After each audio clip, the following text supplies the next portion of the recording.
Alright guys, so now I'm going to go ahead and talk about the midpoint formula. Midpoint formula is super simple. Midpoint, midpoint, middle, right? So I guess that's one thing you want to think about. Midpoint, middle.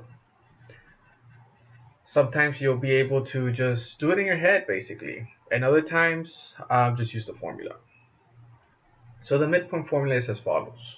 It's x1 plus x2 divided by 2 and y2 plus y1 divided by 2.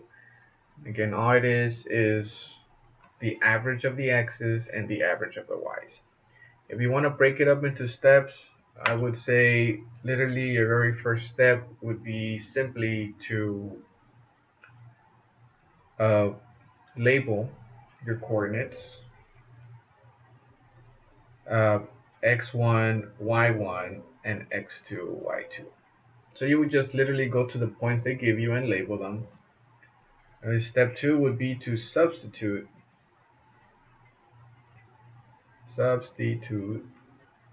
And step 3 would be to evaluate, which we already know what evaluate means. Evaluate means just to solve it. And again, label is the first thing, x1, y1. Notice how I'm labeling, that is very important. In a coordinate, you always have an x first and then the y. If that's the first point, that's why I have the ones on them. So I could call this x2 and this has to be y2.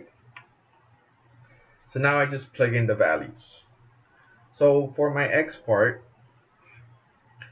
I'm supposed to do the x1, which is 4, plus the x2, which is the 7. And I have to divide by 2. 4 plus 7, that's 11. And I have to divide by 2. For the y's, it's the same thing, but now with the y values. So it is 8 plus 4 divided by 2. 8 plus 4 is 12 divided by 2.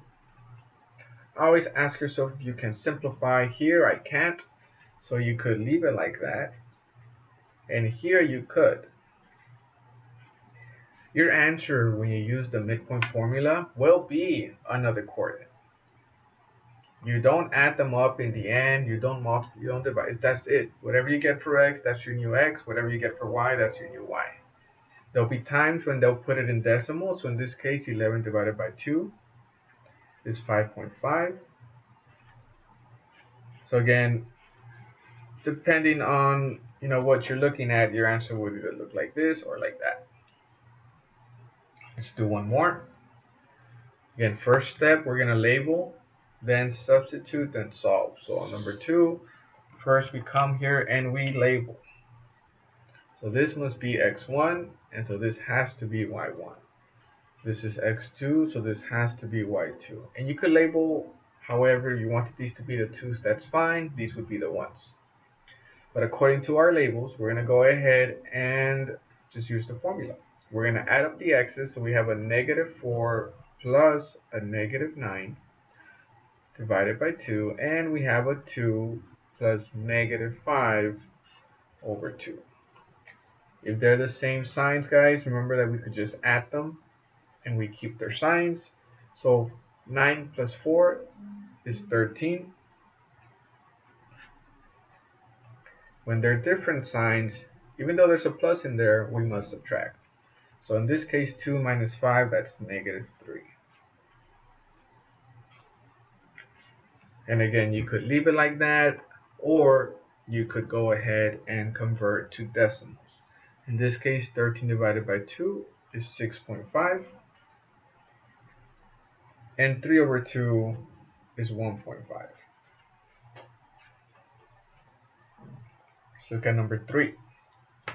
So eventually, guys, I'm doing this for we're reviewing this as a pre-geometry sort of thing, and to get your brain thinking here. And so let's talk about this next one. So we have a circle.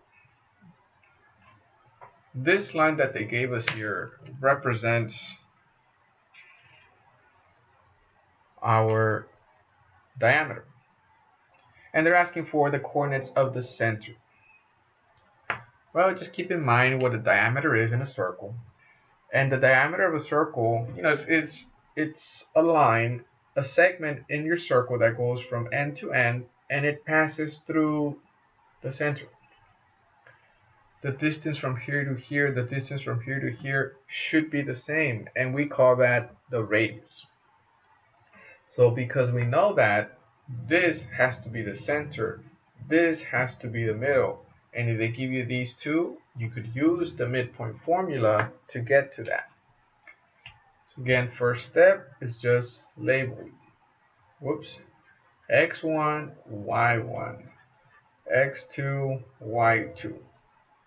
Now we just plug in the values. So 5 plus 10 over 2 and 4 plus 2 over 2. So this becomes 15 over 2 and this becomes 6 over 2. Or you could rewrite it, right, as 7.5 and 3. You get the same thing, guys. And again, that's how you do the midpoint formula. Pretty straightforward after some practice. Thank you.